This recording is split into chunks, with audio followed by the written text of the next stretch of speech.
संभल मस्जिद को लेकर सपा मुखिया अखिलेश यादव और रामगोपाल ने संसद में काटा हंगामा। संसद में बोले अखिलेश, देश खोएगा गंगा जमुनी तहजीब, भाईचारे पर चल रहा है हथौड़ा। संभल जामा मस्जिद को लेकर खुलकर उठाई आवाज, पुलिस पर कार्रवाई की कर दी मांग। इन दिनों उत्तर प्रदेश का संभल मस्जिद सर्वे के बाद चर्चाओं में बना हुआ है। जमकर पत्थरबाजी हुई, अब तक 5 लोगों की मौत हो चुकी है। इसके बाद समाजवादी पार्टी ने अपनी एक टीम बनाई, जिसे जांच पड़ताल के तौर पर संभल भेजा जाना तय हुआ, लेकिन पुलिस प्रशासन ने वहां जाने की परमिशन नहीं दी। इसके बाद सपा नेताओं में काफी आक्रोश रहा। इसी बीच सपा मुखिया अखिलेश यादव आज सदन में जमकर बरसे। समाजवादी पार्टी के अध्यक्ष और उत्तर प्रदेश के पूर्व मुख्यमंत्री अखिलेश यादव ने संभल मामले को लेकर भाजपा सरकार पर निशाना साधा है।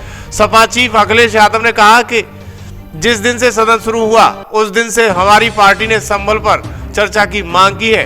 हमारी मांग अभी भी वही है कि सदन में संभल को लेकर चर्चा हो। अखिलेश यादव ने कहा कि हम हमारी बात रखना चाहते हैं। इस दौरान उन्होंने अधिकारियों को लेकर भी अपनी बात रखी। उन्होंने कहा कि अधिकारी मनमानी कर रहे हैं और भाजपा सरकार के इशारे पर भी प्रशासन का इस तरह का व्यवहार कभी देखने को नहीं मिला है। अखिलेश यादव ने आगे कहा कि संभल मामले में कम से कम वहां के जिम्मेदार अधिकारियों पर कार्रवाई हो। इसके बाद उन्होंने कहा कि जो लोग जगह जगह खोद देना चाहते हैं, सर्वे कराना चाहते हैं, वो देश का सौहार्द भी खो देंगे।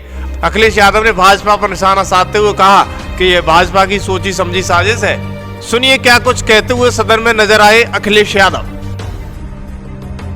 आपका कि आपने बहुत महत्वपूर्ण घटना पे मुझे बोलने का अवसर दिया है। संभल जो इसलिए जाना जाता था कि भाईचारे के साथ वहाँ रहते हैं लोग, वहाँ अभी से नहीं, सदियों पुराना भाईचारा हजारों साल से इसी तरह रहते आए हैं। लेकिन अचानक ये जो घटना हुई है, ये सोची समझी रणनीति के तहत वेल प्लान्ड हुआ है और वहाँ के भाईचारे को गोली मारने का काम हुआ है।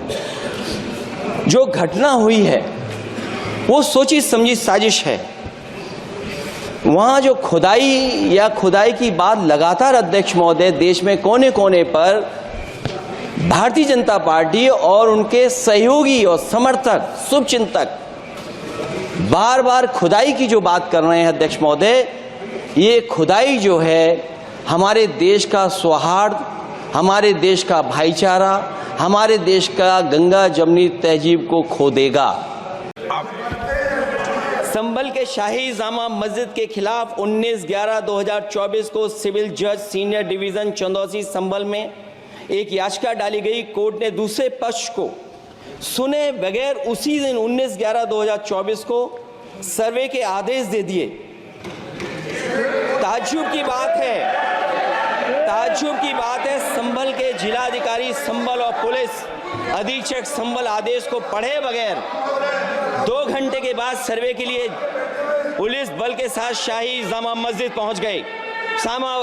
जामा मस्जिद की कमेटी, जनप्रतिनिधि, उलेमा इकराम, सभी अधिवक्ताओं ने सहयोग दिया।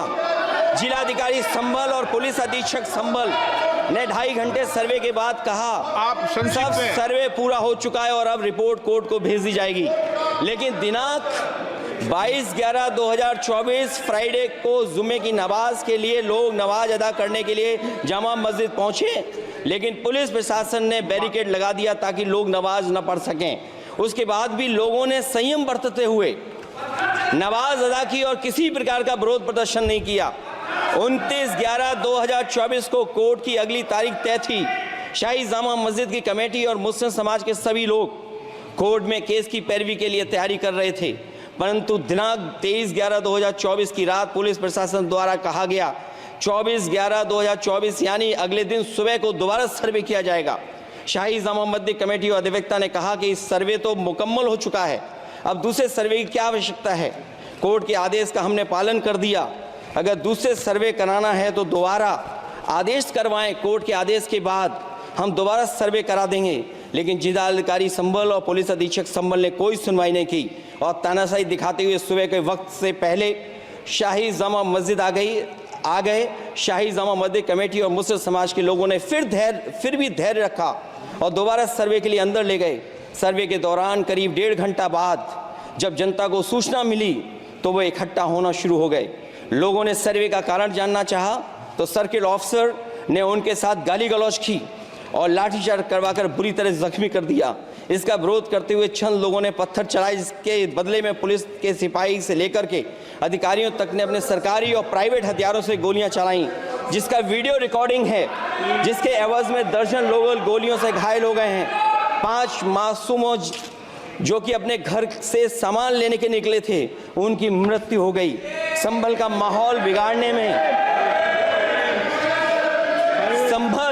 संभल का माहौल बिगाड़ने में याचिका दायर करने वाले लोगों के साथ पुलिस और प्रशासन के लोग जिम्मेदार हैं। इनको निलंबित किया जाना चाहिए और हत्या का मुकदमा चलाया जाना चाहिए, जिससे कि लोगों को इंसाफ मिल सके और आने वाले समय में कोई इस प्रकार की संविधान के खिलाफ। और यूपी के संभल का मामला इतना गरमाया हुआ है कि संसद में सांसद रामगोपाल यादव ने भी जजों के खिलाफ कार्रवाई की मांग कर दी। दरअसल समाजवादी पार्टी के सांसद रामगोपाल यादव ने बड़ा बयान दिया।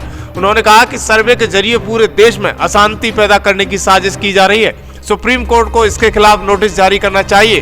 उन्होंने कहा कि इस तरह के सर्वे का आदेश देने वाले न्यायाधीशों के खिलाफ कार्रवाई की जानी चाहिए। देखिए सदन में क्या कुछ कहते हुए नजर आए रामगोपाल यादव। एक वकील साहब ने मुंसिफ मजिस्ट्रेट के यहाँ संभल में एक एप्लीकेशन दी। 500 साल पुरानी मस्जिद है, उसका सर्वे करने के लिए 2 घंटे के अंदर सर्वे भी हो गया और शांतिमय तरीके से हो गया। 24 तारीख को सुबह 6 बजे पूरे संभल में पुलिस छावनी बना दी गई। संभल को लोगों को पता ही नहीं था कि पुलिस क्यों लगाई जा रही है। थोड़ी देर बाद वहाँ के डीएम, एसएसपी, वकील जिन्होंने वो एप्लीकेशन दी थी वो और कुछ लोग ढोल नगाड़े बजाते हुए पुलिस के साथ गए और मस्जिद में प्रवेश कर गए। भीड़ को संदेह हुआ कि ये मस्जिद में तोड़फोड़ करने जा रहे हैं और कुछ कर रहे हैं, और एसडीएम ने वहाँ उस जो टैंक था पानी का वो खोल दिया। पानी बह के बाहर आया तो लोगों को संदेह हुआ कि इसमें कुछ गड़बड़ी हो रही है। तो उसके बाद अशांति हुई, पुलिस ने गोली चलाई, 5 लोग मारे गए, 20 लोग घायल हुए। सैकड़ों लोगों के खिलाफ मुकदमे कायम हुए। बहुत सारे लोग जेलों में हैं जिन्हें पकड़ लिया गया, उनको बुरी तरह से मारा गया। मेरा और लोगों का ये मानना है कि इससे पहले उत्तर प्रदेश में जो चुनाव हुए थे उसमें वो बगल के जिलों में पुलिस ने किसी को वोट डालने नहीं दिया गया और ज़बरदस्ती चुनाव कब्जा कर लिया था। और उससे ध्यान